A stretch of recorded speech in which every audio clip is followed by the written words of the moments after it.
Miami Hurricanes got the victory today. Started off with a big bang, kind of in the middle. They caught up to us a little bit, but, thankfully these guys closed it out, with a W. What I think, Jordan, to me, like the one thing that really, really stood out to me that changed the beginning of this game, and it was that deep pass to Rambo early. That put the secondary on their heels. And if you notice, right after that, we started making short pitches and short passes to him because he was open because they're 5 yards off of him. Yep. So, I mean, that to me was actually a really big deal. Just that one play, it really kind of changed the whole defensive scheme that they had, and it allowed us to do more. Well, I know that we probably come off as the Charleston Rambo fan club, but for good reason. I just want to update people on where he's at. So he had 116 yards and 7 receptions today, so that puts him 1 reception away from tying the single season record. Okay, I think it's Leonard Hankerson that has it. Is that right? I think so, yeah. Yes, it is.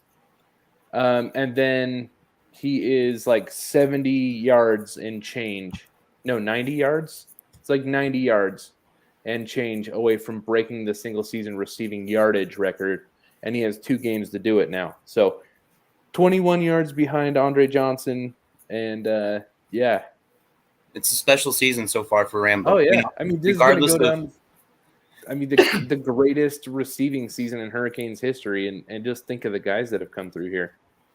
Oh, yeah. I mean, incredible players. And also think about the fact that we had a quarterback change in the middle of the year. Often that doesn't result in like big stuff afterwards, but it ignited Rambo, and it's given Rambo basically the opportunity and the chance to break these records. Well, it ignited the whole team. It ignited the offense. It turned into what did we just win? Like, so we were 2-4. So that means we've won 4 out of the last 5 games. Yeah. That is solely because of Tyler Van Dyke, Charleston Rambo, and Jalen Knighton.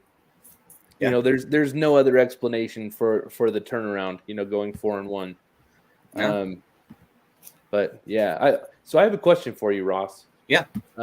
You're a guy who I respect when it comes to talent evaluation and stuff like that. How crazy am I to start the conversation of 2023 NFL draft, Tyler Van Dyke, first round? It's a little early. But here's what I'll say about that is the NFL is often based off potential. It's not always based off of the raw stats. Sometimes guys like a Josh Jacobs, running back, 1 year, for Bama, and he's in the first round.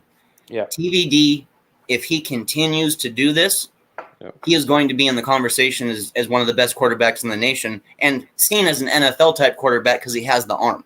So, I mean, it's not like it's crazy far-fetched, but I mean, it's still, I think, just a tad bit early.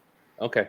Well, and then here's a follow-up question. And I know context is everything, right? I'm a firm believer that every argument, every discussion needs context or else it's dumb, right? Yep.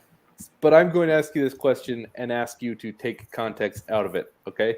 So you're only looking at the last, let's say, you're only looking since Tyler Van Dyke started, okay, for all QBs.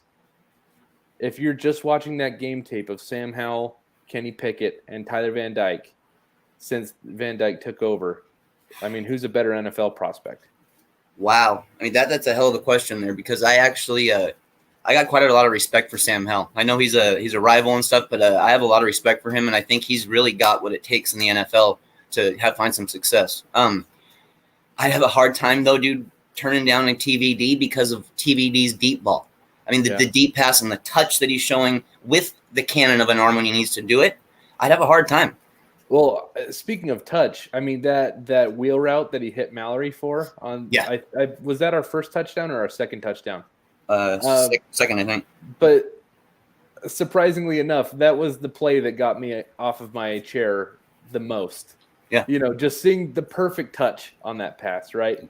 Didn't need to sling it in there. It just like he knew exactly what the defense was, so he just lofted it, And it was a good play call too on top of that.